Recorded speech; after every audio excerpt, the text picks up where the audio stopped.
E agora ele chegou, chocolate. Esse daqui é um vício muito persistente na população. Vamos entender aqui, na minha opinião, ele também é multinível, ele é quase transcendental, esse daqui. Ele tem várias formas de te pegar, tá? De trazer de volta para o consumo e mais consumo e mais consumo. Tá? A gente tem a parte específica do cacau, também sendo estimulante neurológico.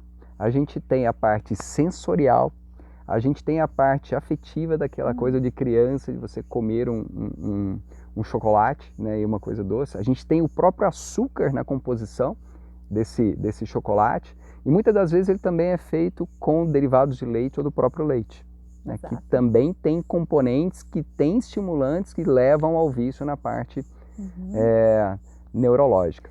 O leite, por exemplo, tem um aminoácido que é o triptofano, que ele é precursor da serotonina, que é o nosso hormônio do bem-estar, não é?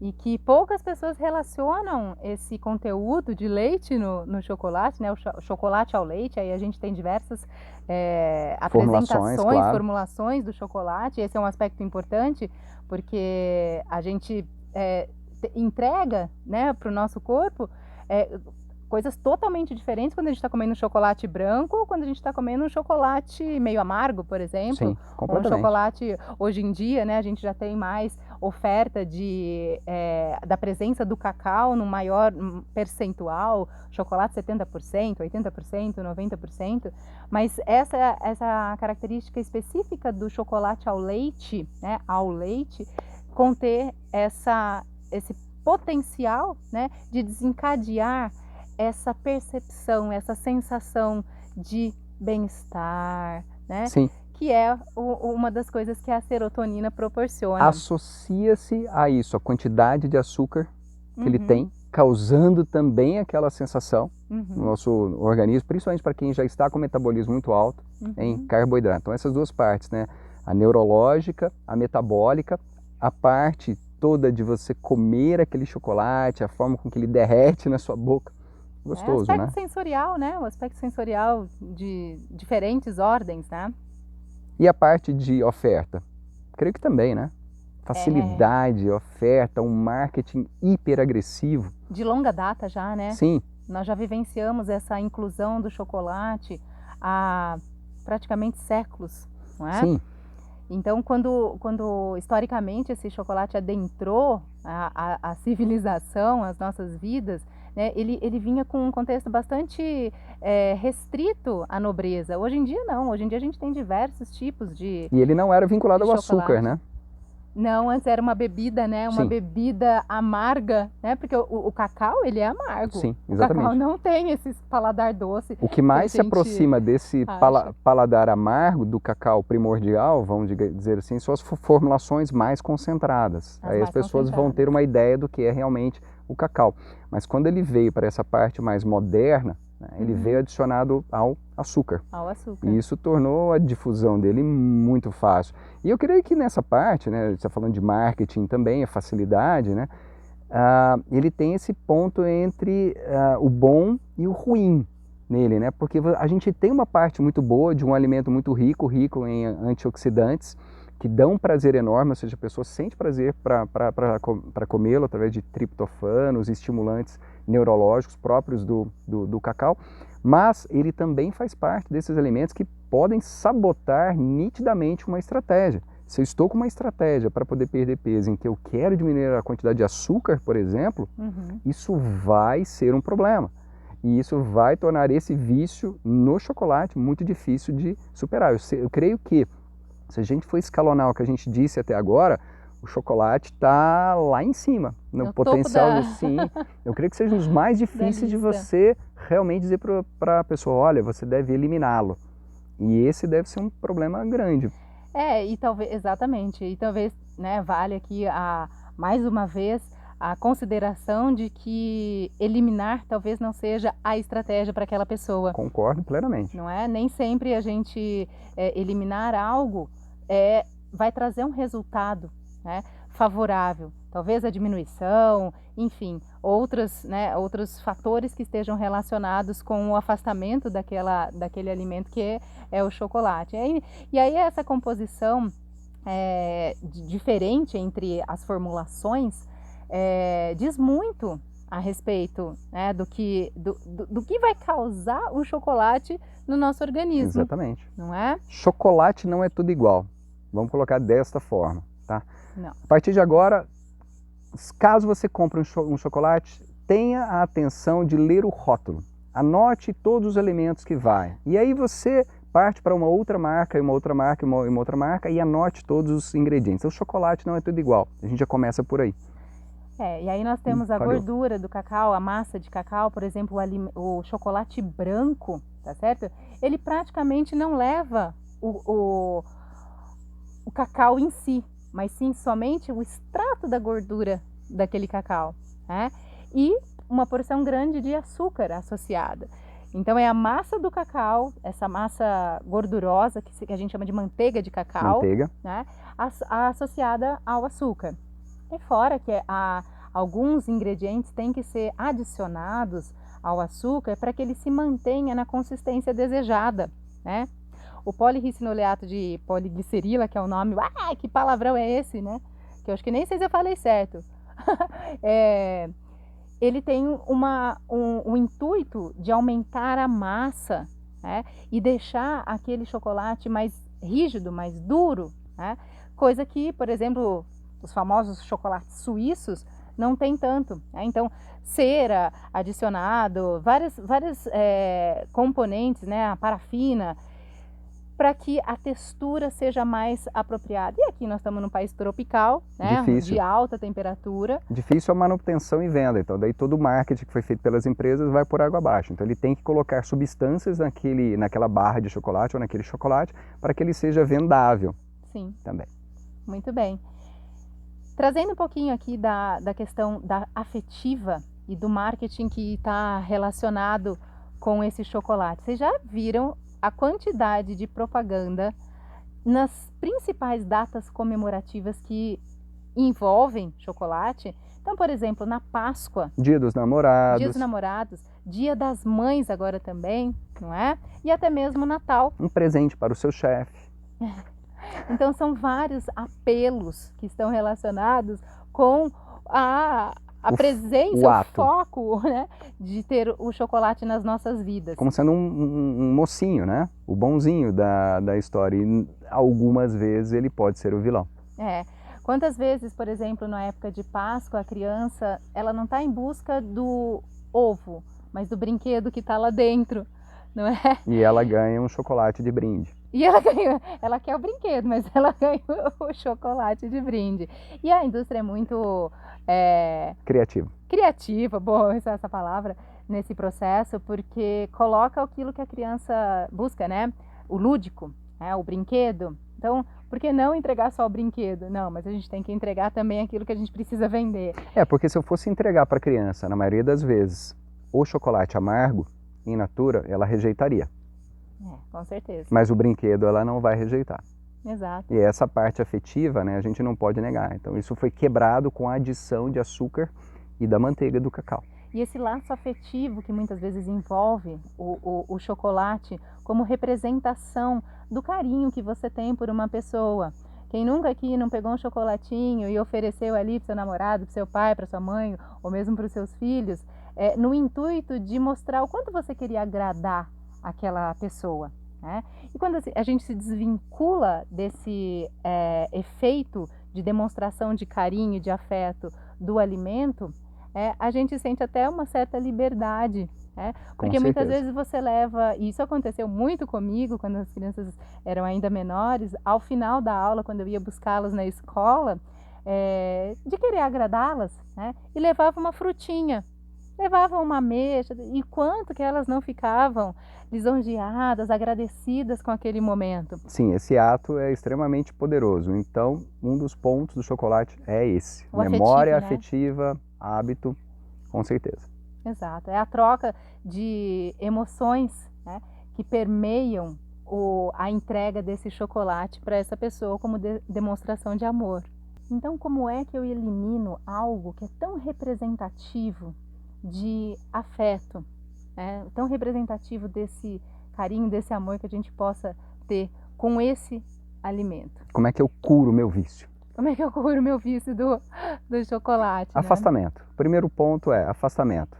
Afastamento é diminuição. A bola Afastamento da vez. E diminuição. Como o pão francês, chocolate também é um alimento. Ele é um alimento composto. Como eu disse, ele é multinível, ele tem uma formulação complexa e ele tem bases para poder te levar ao vício. Porém, você tem opções no mercado já, não existe apenas uma opção cheia de açúcar para você comer. Nessa parte de formulação, eu oriento as pessoas a procurarem formulações mais concentradas em cacau, acima de 70% com certeza, para que ela vá perdendo aquele paladar doce e adquirindo o paladar do sabor do cacau, do sabor daquela formulação específica que aquele fabricante te entregou. Formulações com 70%, 80%, 90%, até 100% podem ser muito agradáveis dependendo da formulação específica. Lembrar que na formulação geralmente coloca-se também sabores, então a baunilha ela é muito presente na formulação do cacau, do chocolate especificamente, né? Mas não só ela. Então você pode procurar dar um significado diferente, uma ressignificação para esse chocolate, em que eu comia um chocolate ao leite que não tinha 25% de cacau, eu nem sentia o sabor amargo, ou o sabor daquele cacau, somente senti o açúcar, o doce, para formulações que tenham menos. Neste ponto de formulação também existem substitutos para o açúcar. Né? Então a estévia tem vindo com muita força, né? Mas também outros edulcorantes e adoçantes têm entrado na formulação específica de barras de chocolate comerciais, essas que eu estou dizendo que são compradas facilmente no comércio. E você quando fala da orientação que você pode dar, essa é uma situação muito presente na sua prática clínica, né? Quando você vai recomendar, fazer algumas considerações para o seu paciente que abarcam o intuito de emagrecimento que ele possa ter, uma das coisas que você é muito questionado é a respeito também, dentre outras, do chocolate. Com e aí certeza. Cabe essa recomendação de você colocar aí esses substitutos, essas outras formulações para poder ajudar o seu paciente. Sim, quanto mais concentrado, quanto maior o sabor amargo, por incrível que pareça, o sabor amargo ele não tem potencial vício. Ele até pode ter, mas geralmente não tem. Então a pessoa vai tender a comer menos daquele produto. Então isso vai deixar de ser um problema para ela, porque ela já vai procurar menos. E essa percepção do doce, né, a gente pode dessensibilizar o nosso paladar do doce. Né? Existem algumas estratégias, e no caso, por exemplo, aqui, a gente falando de chocolate, você pode iniciar fazendo uma transição desse chocolate. Você mantém o seu chocolate ali de preferência e traz também um chocolate com teor mais amargo. Vai fazendo uma transição entre um e outro, coloca um pedacinho na boca, né, do amargo e depois coloca o pedacinho do chocolate da sua preferência. E você vai se habituando, acostumando aquele paladar. Dizer que é a mesma coisa? Não é, mas você vai dessensibilizando essa questão do doce, porque quando você coloca o amargo na boca e ele vem despido de açúcar praticamente, e você na sequência coloca um pedacinho do chocolate mais adocicado, você vai perceber uma mudança muito grande no seu paladar, na sua percepção, que inicialmente você fala assim, não, realmente eu gosto do doce mesmo, né? Eu tenho isso aqui, mas se você vai procurando colocar essa estratégia, né, de forma assim persistente, tá certo? O seu organismo vai se acostumando com aquele novo paladar sensorial. Sim. A persistência é a palavra-chave. Quando você tem uma persistência, a insistência de colocar estes sabores novos, o seu cérebro ele já vai se adaptando a essa nova realidade, a sua nova realidade. E tem mais uma coisa que eu vou dizer sobre o cacau, que é sobre o hábito. O cacau, literalmente, ele está presente em todas as esquinas, em qualquer lugar. Você pode comprar uma barrinha de chocolate.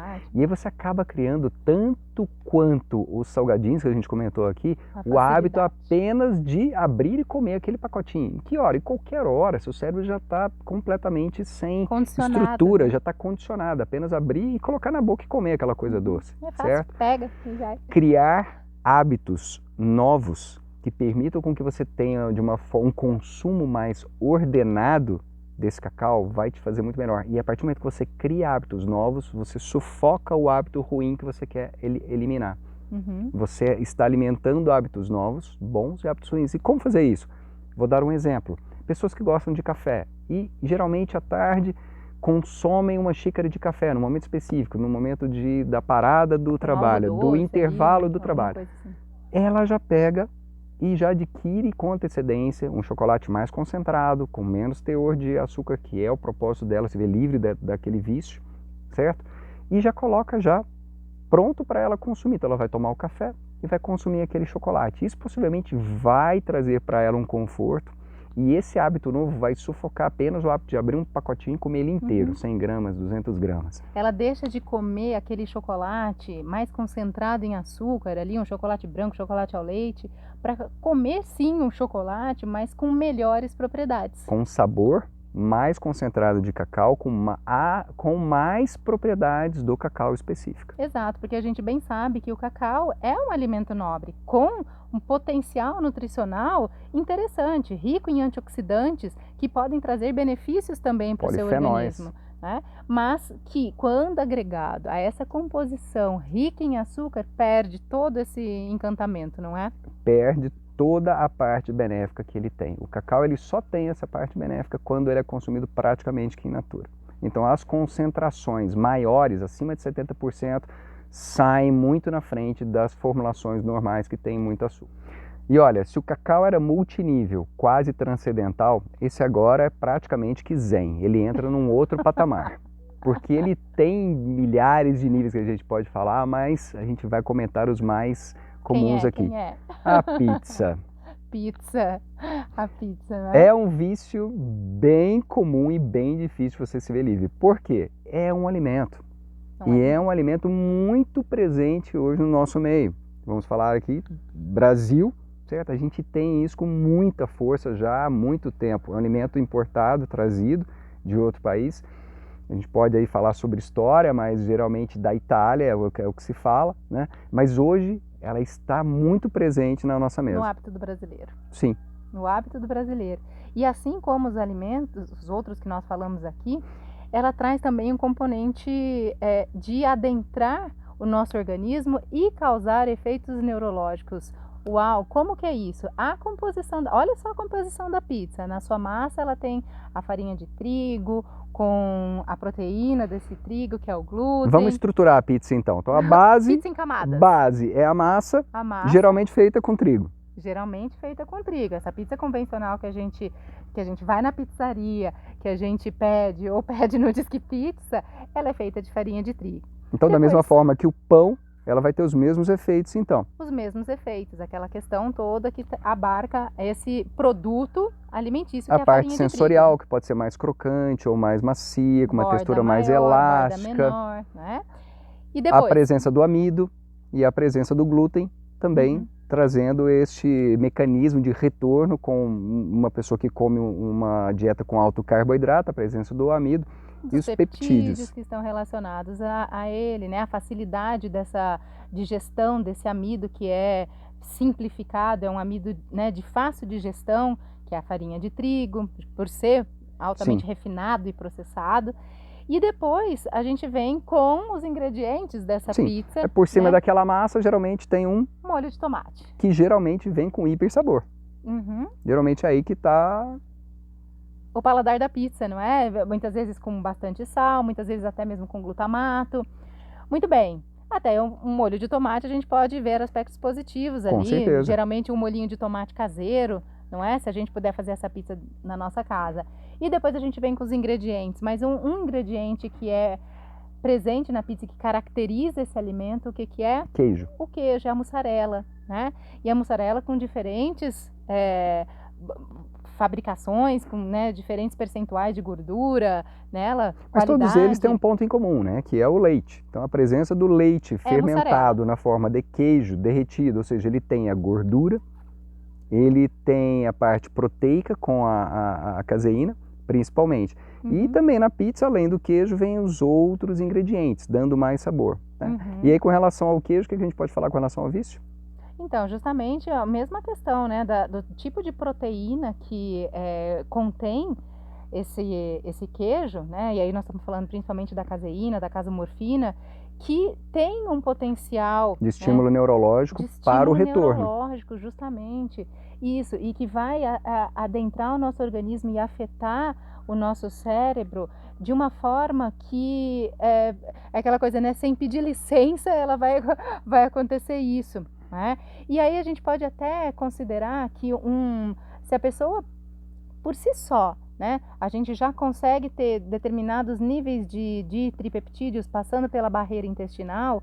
Quando uma pessoa não tem um bom intestino para absorver, né, para digerir e absorver aquele alimento, a facilidade com que proteínas, né, macromoléculas adentram a nossa corrente sanguínea e atingem, né, através da distribuição desse sangue, sim, com certeza, os diferentes tecidos do nosso corpo, não é? Sim, com certeza. A pizza, nesse ponto, então, na minha opinião, é quase zen. Ela tem um potencial de vício muito grande. Muitos de vocês podem negar. Falar, não, eu como pizza quando eu quero. Olha, eu acho difícil. Basicamente que todo domingo ou 2 vezes por semana, às vezes até 3 vezes por semana. Perguntem aos adolescentes que já têm a parte financeira já mais estável, que controla o seu próprio dinheiro, o que ele faz? Geralmente ele compra pizza, é mais fácil, chega rápido, tem um valor econômico, né, acessível. Então, logicamente, não são todas as pizzas que são, né, que tem um valor acessível. A gente já bem sabe que tem, né, pizzarias com o preço, né, com um valor muito mais elevado. Com certeza, mas não é um alimento né? muito caro. Isso com certeza não é um alimento muito caro. E é de fácil acesso, porque é o Disque Pizza, né? E hoje a gente está tendo muito essa facilidade desse produto rápido, fácil, hiper palatável, chegar à nossa mesa, né? E nos deliciarmos com esse Sim. conjunto essa relação de custo, ingredientes, né? Oportunidade, né, a parte sensorial, a parte neurológica específica, com 2 elementos causando potencial vício, né, o trigo e o queijo, e mais a parte hiper palatável, né, hiper sabor, que pode estar no molho ou até pode estar nos ingredientes também daquela formulação. E ali também os ingredientes, o céu é o limite, né, porque você pode fazer pizza de qualquer coisa, virtualmente de qualquer coisa.